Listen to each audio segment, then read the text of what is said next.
এখন আছি আমি আমার বাপের বাড়িতে। সকাল সকাল ঘুম থেকে উঠে দেখি মা পাস্তা করে রেখেছে। খেয়ে দিয়ে একটু আমাদের মেন গেটের সামনে গিয়ে দাঁড়াতেই দেখি আমাদের রাস্তা পুরো জলে ডুবে গেছে, কারণ আগের দিন খুব বৃষ্টি হয়েছিল। তারপর হঠাৎ আমার বাবা এসে আমার হাতে একটা প্লাস্টিক ধরিয়ে দিল। আমিও ঝটপট প্লাস্টিকটা খুলে দেখি বাবা আমার জন্য ড্রাগন ফল এনেছে।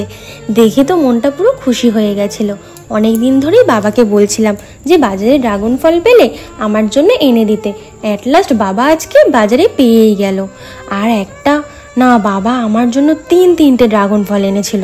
আমি তো খুব এক্সাইটেড ছিলাম, তাই দেরি না করে তাড়াতাড়ি প্লেটটা আর ছুরি নিয়ে বসে পড়লাম ড্রাগন ফল কাটার জন্য। উপরের খোলাটা ছাড়ানোর পর আমার তো জিভে জল চলে এসেছিল।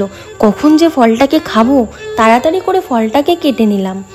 কাটার পর কালারটা দেখো, জাস্ট ওয়াও লাগছে। তারপর ড্রাগন ফলটা খেয়ে নিলাম সবাই মিলে। দেন দুপুর হতেই দেখি আমার দিদি এক হাঁড়ি বিরিয়ানি নিয়ে হাজির। আমি তো লোভ সামলাতে না পেরে দিদিকে বললাম তাড়াতাড়ি বিরিয়ানিটা আমার প্লেটে সাজিয়ে দে। বিরিয়ানিটা খেতে তো খুবই সুন্দর হয়েছিল। আর তোমরা কে কে আমার মতো বিরিয়ানি খেতে ভালোবাসো কমেন্ট বক্সে এসে জানিও। দেখতে দেখতে সন্ধে হয়ে গেছিল। দিদি দেখি কতগুলো সাবুর পাঁপড় ভেজে নিয়ে চলে আসলো। তো আজকের ভিডিওটা এইটুকুই। দেখা হচ্ছে নতুন কোনো ব্লগে। টাটা।